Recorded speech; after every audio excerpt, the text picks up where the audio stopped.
Bonjour à tous, donc aujourd'hui nous allons commencer une série de vidéos sur la fonction logarithme. Alors il faut comprendre quelque chose, le mathématicien est peureux, c'est-à-dire, pas heureux, peureux, c'est-à-dire que à chaque fois qu'il va faire une opération, il veut pouvoir avoir la possibilité de revenir en arrière. Mais, par exemple j'ai un nombre, je rajoute plus 2, je vais soustraire pour revenir au point de départ. L'année dernière, vous avez eu la chance et l'honneur de rencontrer la fonction exponentielle. Et bien la fonction logarithme va permettre d'éliminer, entre guillemets, l'action de l'exponentielle. C'est-à-dire que lorsque je vais composer le logarithme avec l'exponentielle, ça va éliminer. Par exemple, on va considérer, on va voir après les propriétés, soit x appartenant à r plus étoile. Si on a exponentielle de x avec le logarithme, c'est-à-dire que lorsqu'on a le logarithme qui va se composer à l'exponentielle, comme ici, le logarithme va éliminer l'action de l'exponentielle. Et on va se retrouver avec x.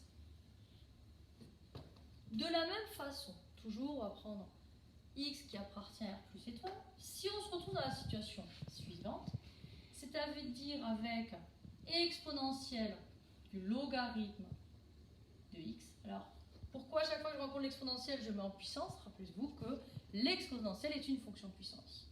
Vous voyez bien que l'exponentielle et le logarithme sont accolés l'un à l'autre. Et qu'est-ce qui va se passer? L'exponentielle va éliminer, entre guillemets, l'action du logarithme. Et on va se retrouver avec x. Alors ça va être utile donc d'utiliser le logarithme lorsqu'on va avoir par exemple des résolutions d'équations. Donc ici, exemple.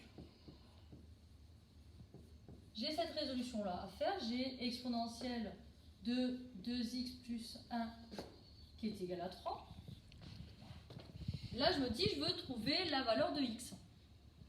Mais qu'est-ce que je sais? C'est que le logarithme va éliminer l'exponentielle. Donc, je vais appliquer le logarithme de chaque côté de mon équation. Donc, je vais avoir ln d'exponentielle de 2x plus 1 qui est égal à logarithme de 3.